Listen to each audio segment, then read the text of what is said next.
रामकृष्ण. दृष्टांत ते सिद्धांत ही आपली चालू असलेली मालिका आणि क्रमाने आलेली आजची ही 4थ्या क्रमांकाची सेवा म्हणजे आजचा हा 4था भाग. गेल्या 3 भागामध्ये आपण बघितलं असेल, एखादा सिद्धांत पटवून देण्यासाठी आपल्या ऐकण्यातला, आपल्या परिचित किंवा एखादा आपल्याला माहिती नसलेली कथा म्हणा, दृष्टांत म्हणा, उदाहरण म्हणा, ते आपल्या समोर ठेवून सिद्धांताकडे आपल्याला जायचं आहे. आणि आपली मालिका आहेच तशी, दृष्टांत ते सिद्धांत. आजच्या भागामध्ये विचार करत असताना आपल्याला माहिती आहे, आपण सिद्धांत हे संत वाङ्मयातील वचन, शास्त्र, पुराण, ग्रंथ यात आलेले सिद्धांत, यात आलेले वचन, त्या दृष्टीने आपण विचार करतो आहोत. आजचा सिद्धांत, आज जो अभंगातून जो बोध तुकोबारायांनी केला, तो पटवून देण्यासाठी आपण एक दृष्टांत सांगणार आहोत. सर्वप्रथम तुकोबारायांचं ते चरण सांगतो. तुकोबारायांच्या एका अभंगामध्ये आलेला आहे बघा. तुकोबाराय म्हणतात, अनिकाच्या घाते मानिता संतोष, अनिकाच्या घाते मानिता संतोष, सुख दुःख दोष अंगी लागे, सुख दुःख दोष अंगी लागे, अनिकाच्या घाते मानिता संतोष. तुकोबाराय अभंगात म्हणतात, दुसऱ्यांचं नुकसान, दुसऱ्यांची हानी, दुसऱ्याचा घात, दुसऱ्याचं वाईट, दुसऱ्यावर संकट आलं की आपल्याला आनंद होतो, आपल्याला संतोष वाटतो. तुकोबारायचं हे जे वचन आहे, हे वचन पटवून देण्यासाठी आपण एक दृष्टांत बघणार आहोत. पण तुकोबाराय म्हणतात, असं दुसऱ्याचं वाईट झाल्यानं, दुसऱ्याचं वाईट चिंतल्यानं, दुसऱ्याचं वाईट व्हावं इच्छा केल्यानं आपल्याला तात्पुरतं जरी समाधान वाटत असलं, सुख वाटत असलं, तरी आपण शेवटी सुख दुःख दोष अंगी लागे, अंगी सुख दुःख दोष अंगी लागे. महाराज म्हणतात, सुख आणि दुःख त्यातून निर्माण होणार आहे महाराज. असो, आपल्याला पहिले कथा सांगतो, म्हणजे दृष्टांत सांगतो. एका तालुक्याच्या ठिकाणी, जिल्ह्याच्या ठिकाणी नुकतंच लग्न झालेलं नवरा बायको आणि आपला संसार चालू. कुठेतरी भाड्याने 2 रूम घेतल्या आणि दोघं नवरा बायको, नवऱ्याचं काय साधी आपली ड्युटी चालू, कुठेतरी MIDC मध्ये काम करतो. आता आपल्याला माहिती आहे प्रायव्हेट मध्ये काय, MIDC मध्ये काय, काय पगार, कसं काय, आणि मग आपलं राहणं चालू तालुक्याच्या ठिकाणी. बऱ्याच आटापिट्या केल्यानंतर लग्न झालेलं होतं. आजकाल मुलांचं लग्न होणं कठीण आहे, नाही का? मोठ्या मुश्किलला लग्न झालं आणि मग लग्न झालं, मग आता आनंदात संसार चाललाय. नवरा बायकोचं चांगलं पट्टे आहे. बायको लाडाची झाली, लाडाची असतेच, पण आता बरेच दिवसानंतर लग्न झाल्यामुळं, बरेच वर्षानंतर लग्न झाल्यामुळं, बरीच प्रतीक्षा केल्यामुळं जास्त लाडाची. काय झालं, आता या मुलाला नातेवाईकामध्ये कोणी नव्हतं. याला फक्त आई, याच्याजवळ फक्त आई. वडील वारलेले, भाऊ नाही, बहीण नाही, कोणी नाही, फक्त आई होती. त्यामुळे आईला सुद्धा आपल्या तालुक्याच्या, जिल्ह्याच्या ठिकाणी घेऊन गेला. 2 रूम मध्ये आपला संसार, आई राहते आणि दोघं नवरा बायको राहतात. मुलं बाळ अजून व्हायचे, कारण लग्न नुकतं झालं ना, 4-5 महिन्यात झाले. आता अलीकडच्या काळाप्रमाणे नवीन मुलीला सासू सहन होत नाही, नाही का? घरात कोणी नको, हम दो बस. आजकाल तर अशा कंडिशन झाल्या महाराज. आई वडील असन तर आई वडील असणारा मुलगा नको म्हणते. काय मुलाने आई वडील मारून टाकायचे की काय? काय काळ आहे. अर्थात नवरा बायको आणि एक म्हातारी म्हणजे आई तिथे राहत होती. सुनबाईला आई नको, सासूबाई नकोशा झाल्या. या म्हातारीला कुठंतरी काढून दिलं पाहिजे, ही गावाकडे गेली पाहिजे असं सुनबाईला वाटायला लागलं. सुनबाई आपली रोज काहीतरी आपल्या नवऱ्याला तक्रार करायची, हे असंच करतात, मामी असंच, सासूबाई असंच करतात, सासूबाई तसंच करतात, चिडचिडच करतात, त्यांना काय समजच नाही, कोणाशी कशा बोलतात, कोणाशी कसं वागतात, असं काहीतरी आपलं. कारण तिला ती सासू नको होती. मुलगा म्हणाला, अगं ठीक आहे पण ती जाईल तरी कुठे? म्हणे माझ्याजवळ एक उपाय आहे ना. पण ठीक आहे, सांग काय करायचं सांग. आईला तर कुठे पाठवता येणार नाही, आपल्याला नातेवाईक नाही. एक उपाय आहे, इथून आपलं 10-12 किलोमीटरवर आपलं गाव आहे ना. हो तो बोला, गावात आता काही नाही ना आपल्या? हो काही नाही, पण ते रानातलं आपलं एक झोपडी आणि रान आहे की तुमचं? म्हणजे आहे ना. मग आपण काय करू, सासूबाईला त्या रानात त्या झोपडीत राहायला सांगू, म्हणजे त्याही तिथे राहतील आणि मी इथे राहील, आपला संसार सुखाचा होईल. मुलगा बोलला, ठीक आहे काही हरकत नाही, मी बोलतो आईशी. तो आईशी बोलला, आई चल तुला मी गावाला नेतो. आई तयार झाली. आईला काय माहिती गावाला नेऊन वापस आणणार. पण नाही नाही, तुला तिथे राहायच्या सोयीनच मी नेतो. मग ठीक आहे. दोघेही नवरा बायको गेले, आईला घेतलं. माळा रानामध्ये आपली एक झोपडी उभारली आणि तिथे सांगितलं, झोपडी होतीच, डागडुजी केली आणि आईला सांगितलं, आई तू इथे थांब, तू जेवणाची फिकर करू नको, तू करत जा तुझा स्वयंपाक, वाटला तर एक वेळ मी डबा घेऊन येत जाईल. म्हणजे बेटा मला तर आता स्वयंपाक करता येत नाही, माझे हात थरथरतात, काही हरकत नाही, मी तुझ्यासाठी रोज डबा आणीन.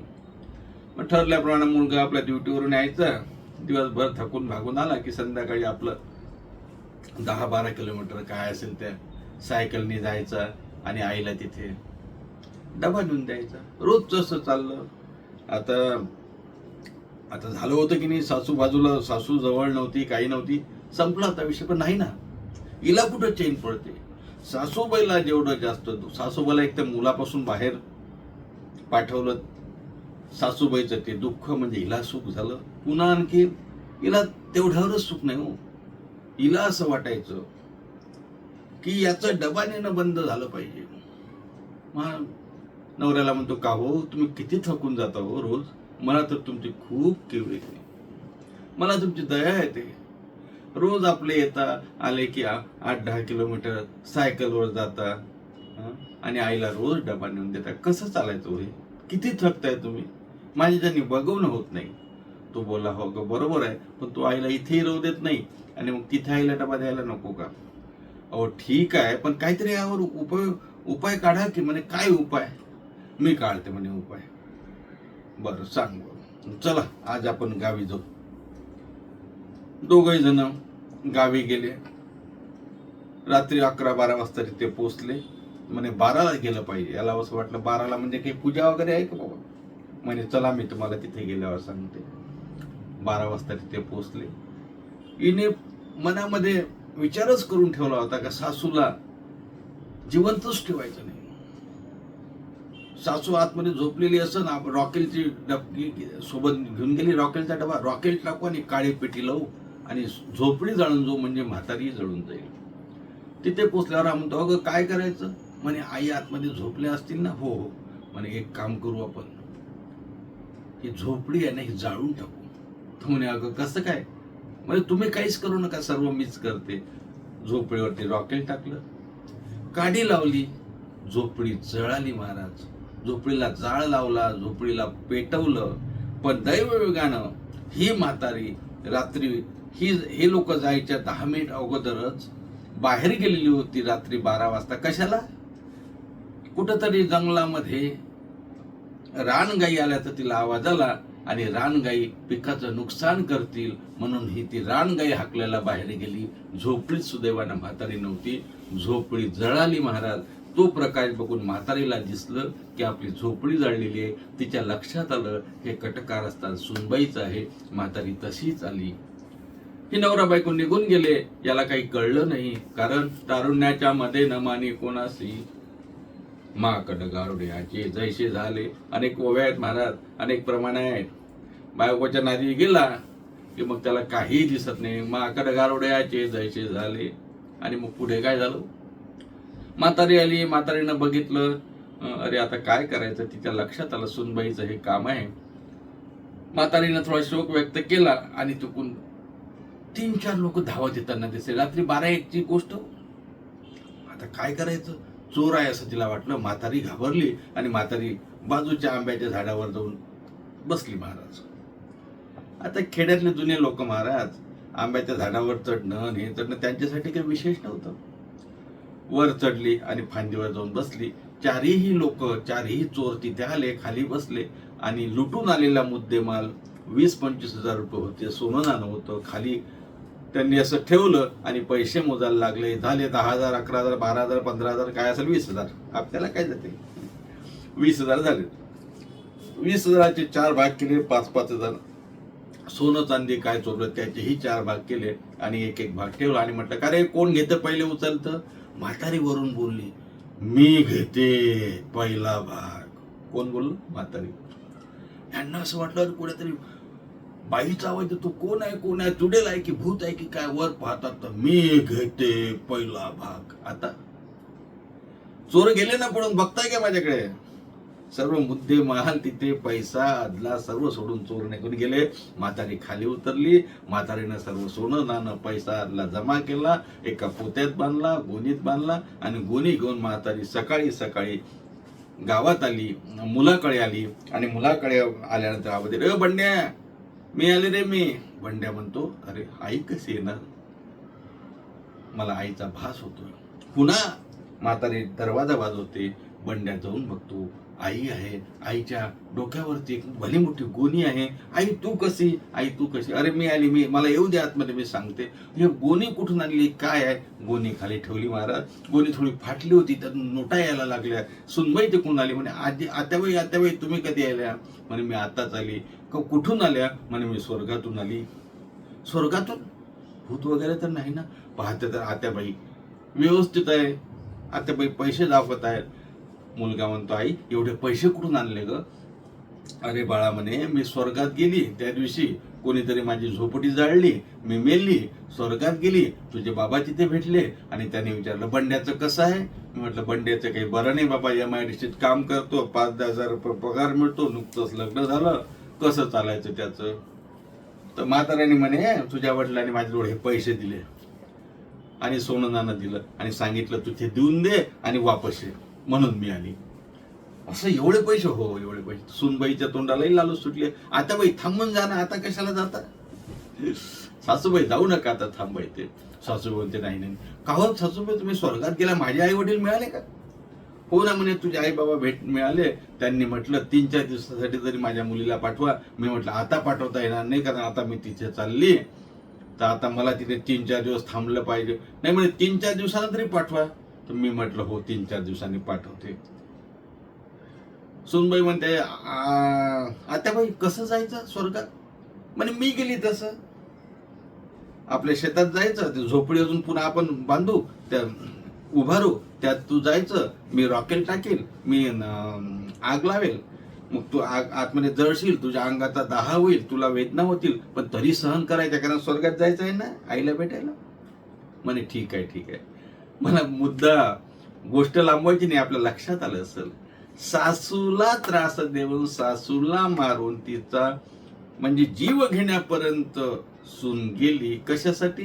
त्यात तिला संतोष वाटत होता, पण परिणाम काय झाला? अनेकांच्या घाते मानिता संतोष तिला व्हायला झाला. पण महाराज म्हणतात त्याप्रमाणे, सुख दुःख दोष अंगी लागे, सुख दुःख दोष. अर्थात सासूला त्रास दिला, सासूला जाळण्याचा प्रयत्न केला, सासू तर जळलीच नाही, पण आपल्यावर जळण्याची पाळी आली. सासूने तोच गेम तिच्यावरती उलटवण्याचा प्रयत्न केला. मी का सांगतो? सुख दुःख दोष अंगी लागे. कशाने? अनेकांच्या घाते मानिता संतोष. दुसऱ्याचं दुःख, दुसऱ्याला वेदना झालेल्या पाहून जर आनंद झाला महाराज, तर अशा प्रकारे आपल्याला सुद्धा दुःख होते, हे सांगण्यासाठी ही कथा, हा दृष्टांत आहे. बरेचदा आपल्या दैनंदिन मध्ये सुद्धा होते ना. एखाद्याने गाडी घेतली की आपल्यालाच जोरात येते, म्हणजे आपल्यालाच वाईट वाटते. गाडी घेतली म्हणे त्यांनी, कोणती घेतली? 20 लाख आहे. आणि त्यांनी काय पैशाने घेतली का? म्हणे माती देऊन घेतली का? लोन काढून घेतली म्हणे. पण तुझं का दुखते? एखाद्याने फ्लॅट घेतला 2 BHK 3 BHK दुसरा जळतो का हो म्हणे काय फ्लॅट घेतला त्यांनी अहो कशाचं अगोदरच त्याच्यावर जेवढं लोन आहे स्वतःच्या पैशाने का अरे लोन तरी तोच फेडणार ना याला दुःख. एखाद्याचा मुलगा चांगल्या मार्काने पास झाला की का हो तो पास झाला तसा पास झाला का म्हणे मोठमोठे क्लासेस लावले होते. अरे पण तुला काय करावं लागते त्याचं चांगलं झालं तर तुला वाईट वाटण्याचं कारण काय महाराज दुसऱ्याचं चांगलं झालेलं बघवल्या जात नाही. नेहमी दुसऱ्याचं वाईट व्हावं अशी इच्छा करणं त्यात संतोष मानणं हे आपल्यावरच उलटणार आहे. म्हणून तुकोबाराय म्हणतात मी आता तुम्हाला दृष्टांत सांगितला तुकोबारायांचा सिद्धांत तुकोबारायांचं प्रमाण असं आहे. तुकोबाराय म्हणतात अनेकाच्या घाते मानिता संतोष अनेकांच्या घाते मानिता संतोष सुख दुःख दोष अंगी लागे. आपल्या सिद्धांत आणि दृष्टांतातून सिद्धांत लक्षात आला असेल. आज दृष्टांत आणि सिद्धांत भाग 4 मध्ये इथेच थांबूया. पुन्हा भेटूया पुढच्या भागामध्ये दृष्टांत ते सिद्धांत भाग 5 मध्ये. तोपर्यंत सर्वांना रामकृष्ण हरी. पुंडलिक वरद विठ्ठल श्री ज्ञानदेव तुकाराम दत्तात्रय जनार्दन श्री एकनाथ माऊली ज्ञानेश्वर महाराज की जय.